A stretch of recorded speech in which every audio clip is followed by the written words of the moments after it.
History whispers of too many tyrants who, consumed by ambition, would gladly sacrifice their own people, nations and country, for a sliver of power. Such is the tale of, oh, let's call him, Desmond Rex, but you can substitute any leader and tyrant name here, please use your judgment and observations. And please put your best logic to work. But back to our narrative and our fictional character. Desmond Rex is a man whose hunger for dominion burned brighter than any love for his nation and population. We actually can say, he hates human life period, just as intensely, as only Satan could create and maintain such a hate.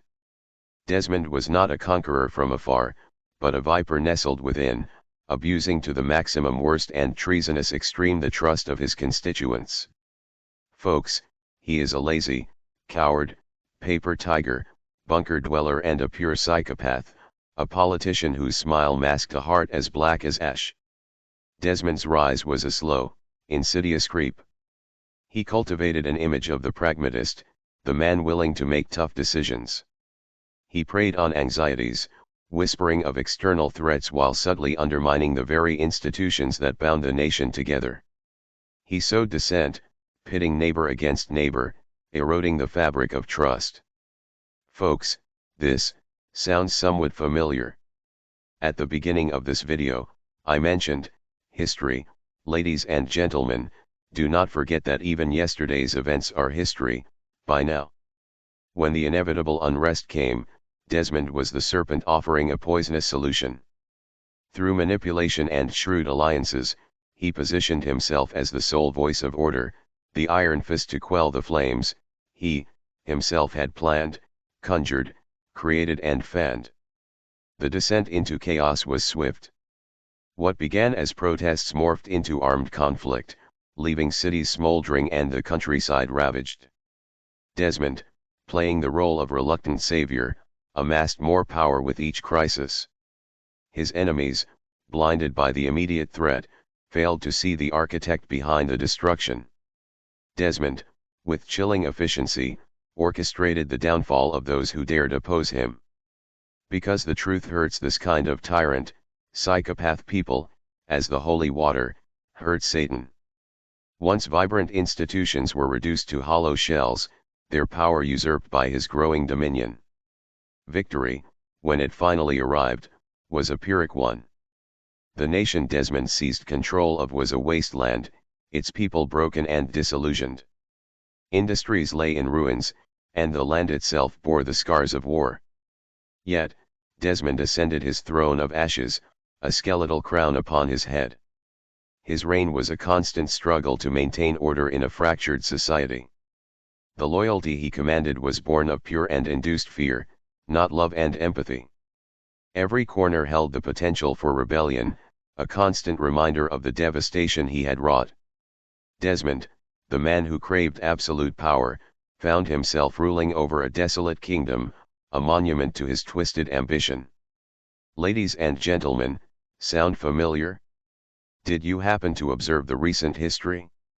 Let's say, after World War II, this kind of people involved the United States in 200 illegal and unconstitutional conflicts.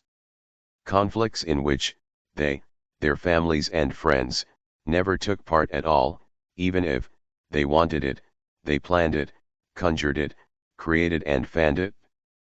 Folks, do you know what the kings of the older historical events used to do? These kings were leading their troops in the battle as real men, they were in the middle of the brutal wars, not barking orders electronically from super luxurious underground bunkers, as these coward, paper tigers do, nowadays. Ladies and gentlemen, for our psychopath, paper tiger, coward representatives and presidents, even the very recent pandemic, that destroyed human lives and had a huge financial toll, pain, suffering, and destruction, in the general population, American citizens, pushed in despair, was zero lessons for them. No restoring the economy, infrastructure, health and uplifting progress of the population. So, what they did instead, they had a huge surplus of taxpayers' money, I mean they stole, from the decimated working class and pandemic-ravaged population, extra, admitted, $79 billion. And what did they do with it?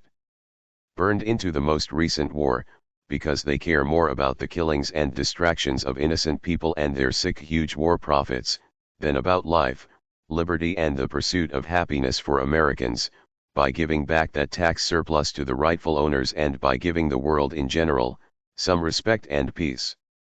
Power, unchecked by morality, can be a monstrous force. It is a cautionary tale against leaders who place personal ambition above the well-being of their nation. For in the end, a ruler who would burn his own country for a crown may find himself king of nothing but cinders. Please, tell me what you think, and how you feel about this issue. Analyze it, brainstorm it, debate it, and if you like it, share it. Thank you for watching. I truly and highly appreciate you, and God bless you.